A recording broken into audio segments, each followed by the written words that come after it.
things we want to talk a little bit about now is when you are choosing to bring a puppy out into this space to interact with them, engage with them, practice some of the cues that we're going to give you today. We want you to do that in a very mindful way, because this space is their workspace. It's like the training room at the office. It's where they come to do work. That they can roughhouse, have wrestling matches, play with their toys, cool. In here, they're interacting with you. So if they start just racing around, or you have two puppies out, say there's two of you here, and you have two puppies, and they just start playing and wrestling with each other, they go back in the pen. They're not ready to work. They think it's playtime. So we just have to let them know that's not what we're looking for. Pups that come out and they sit, you can reward, you can start engaging with them. Part of their appropriate behavior right now is that you don't have to say sit. If you're standing here and a pup is running around and comes to look at you and engage with you, they should just sit right at your feet automatically. And they do that really well. You just have to wait for it. And then you can say yes. If you go down to reach for them, to give them a pet, and they jump up on you, come back up, turn around, wait for them to stay seated. So all of your interactions with a puppy out here in this space have to have those kinds of consequences and expectations, because it's their work time. We talked a little bit about what to do if a pup escapes. I think you saw Penny bring a pup back when they got out and got back in. And we talked a little bit about getting them outside, right? And we've talked about getting them out into this space, so bringing them out, whether it's for feeding or whatever. And we just want to go over now maybe we have a pup out here, so we can go over the cues that they'll be able to use. Said we're not going to start using all these words the first time you're back here. We'll let you know which ones to focus on during that week. So week 12, we may say find to use their name and whatever ones we deem are appropriate to use. This is just during the next 5 weeks or so, these are the cues that they will use most often, that you will use with them as they gain that skill, which is gaining that word. The other piece about working out here is to always put this X pen across here.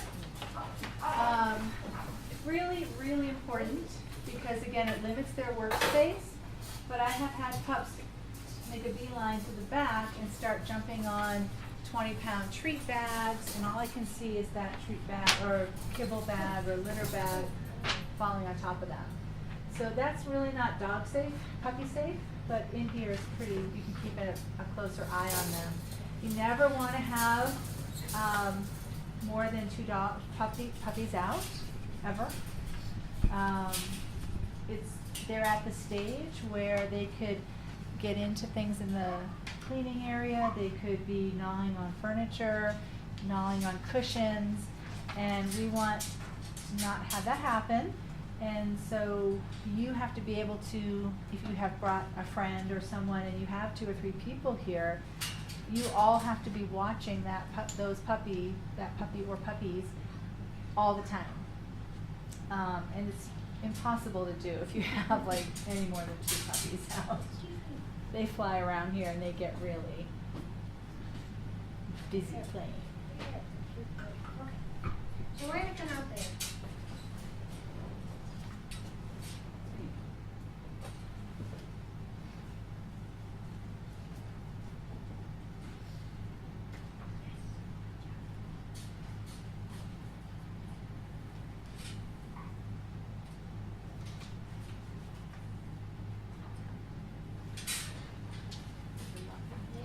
Yes, that was beautiful. So that was he came out, he turned and looked at me, he said yes, and he gave him a So name first.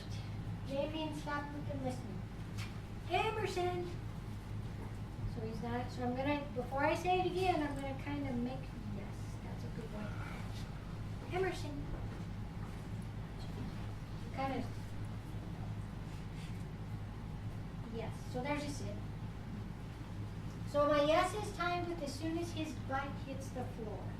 And then I bring the treat, and my treat delivery is, I like to kind of make a shovel under their chin so that they're not so grabby.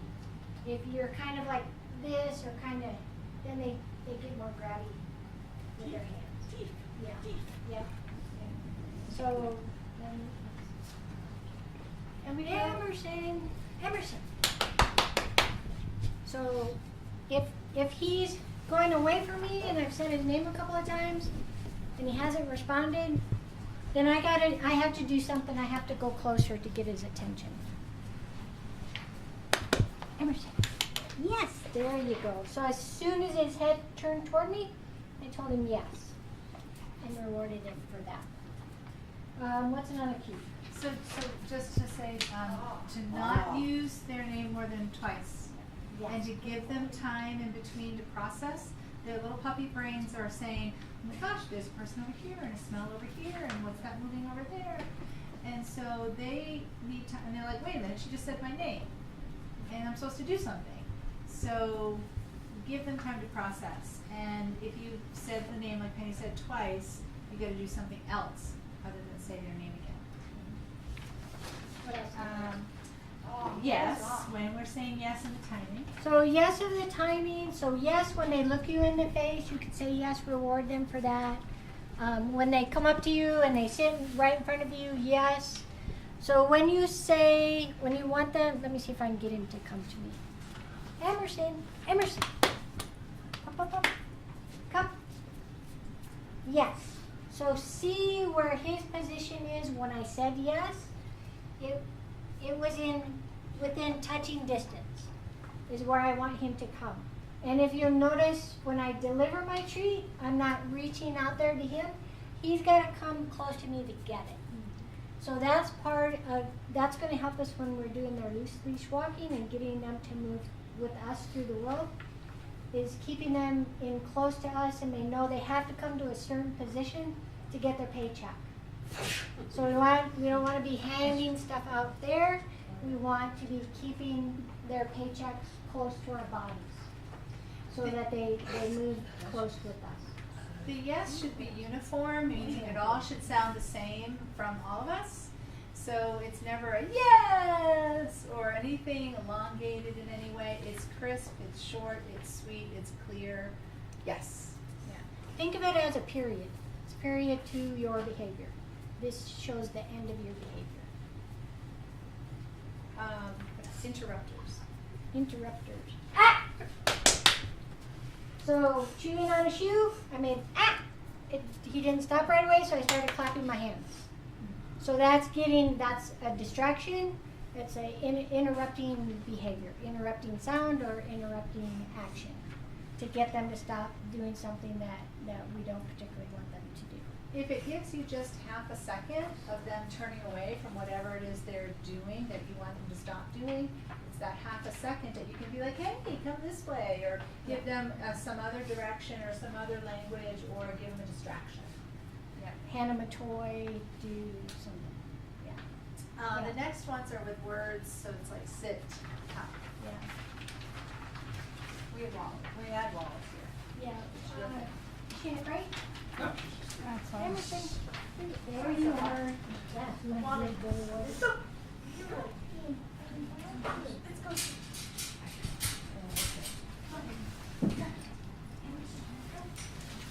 And I think the other thing that we really want to pay attention to is consistency. Every single time we make every single move, and you notice that Penny's done that, you're doing all of the same things with the pup. That you don't, we don't get lazy and say, oh, I'll just go through and eventually he'll follow me. It's stopping at each point and reinforcing what we've asked them to do. So long as we always do that, those pups will learn in no time. So if you right there, he wasn't really responding to me, so I just started making some noise because these guys are curious. So he came in to check and see what I was doing over here. So just kind of using different tools and different things in your environment that are handy to use to get their attention and to change their focus for you. if we were outside, there's leaves, there's sticks, there's all kinds of stuff out there. You know, you can use those kind of things in your environment to get their focus back on. Okay, what next? Sit and come. We have the verbal cue of wait, go through, let's go, and target.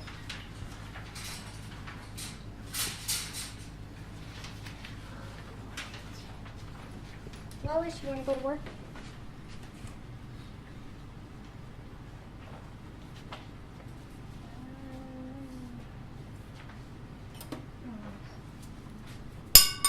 Get it.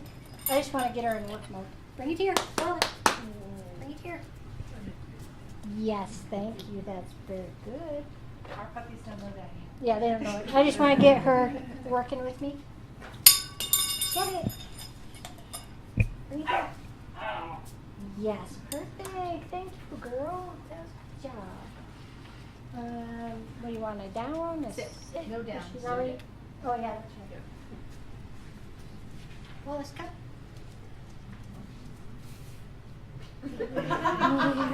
Downward dog. Well, sit. Yes, good. So I gave her two. So I gave her a yes when she came within the distance that I wanted her, and then I told her to sit. I said yes when her butt hit the floor, and then she was rewarded after the sit. What else? Come. You did come. Yeah. Wait. Well, that's it. So if we're going out the door, wait. And it's gonna be the same for her. I want her to focus on me. Yes. And then go through.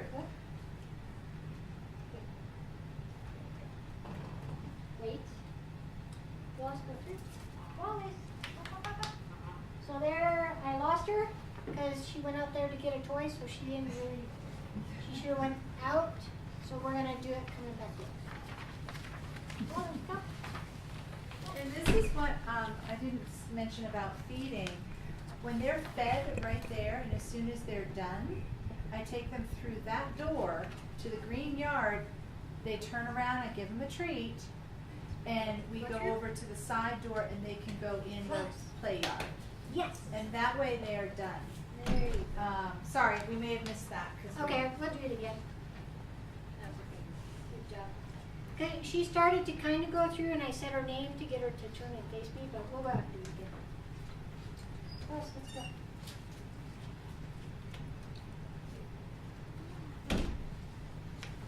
Let's go. So were you saying that you'd like us to? Yes, that's beautiful. That's a good girl. That's perfect. Dusting off her brain cells. Sorry, Grace? So you want us to take the pups out after they're fed, each one? My process, and I found it to be really helpful, is to close off the doggy door. All the pups are in crates inside, and I'm feeding them one at a time, just like we demonstrated with Emerson.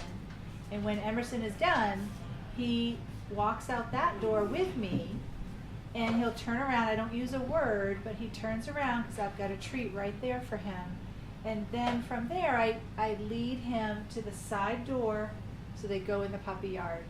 And that way, I don't have to worry about who I've fed, who I haven't fed. I don't get them, I'm not going in and out with a ton of puppies that have already been fed. All the fed ones are outside, all the hungry ones are inside, and when we're done, we're done. The transfer over to the play yard, because that gate is both, I can't see through it.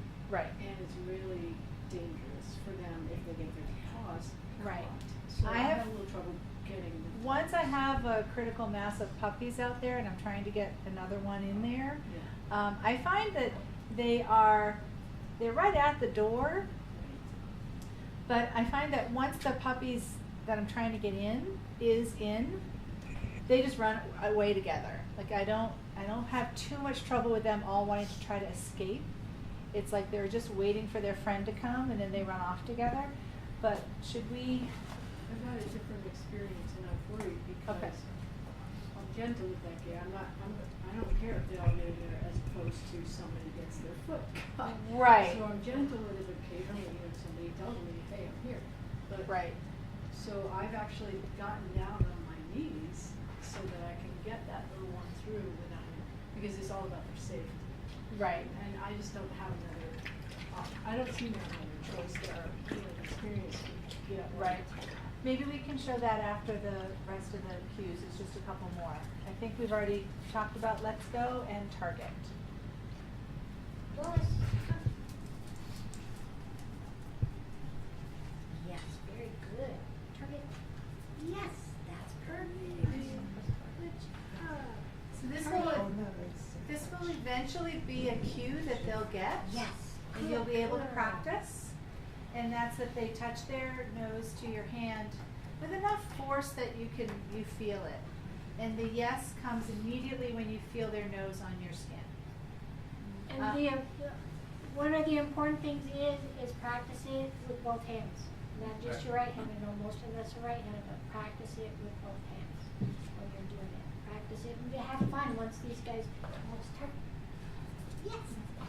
Do it in little awkward, because we never know what. Yes. Yes. So we use targets a lot when we're teaching the puppies positioning. It's a really good tool for us to use to help teach them other things as we go along. So do kind of have some fun with it. Do some crazy little things with it, and make it entertaining for both you and the puppy. By figuring out, okay, what can I do this time? Target? Yes, good girl. And also now she's lazy. She's sitting there. I've been giving her to her so she doesn't have to move. Target? Yes, very good. It helps them to be able to work in and around in close proximity to our bodies, because that may be their working life as well. They have to manage around people under their legs or in restaurants or wherever they have to go.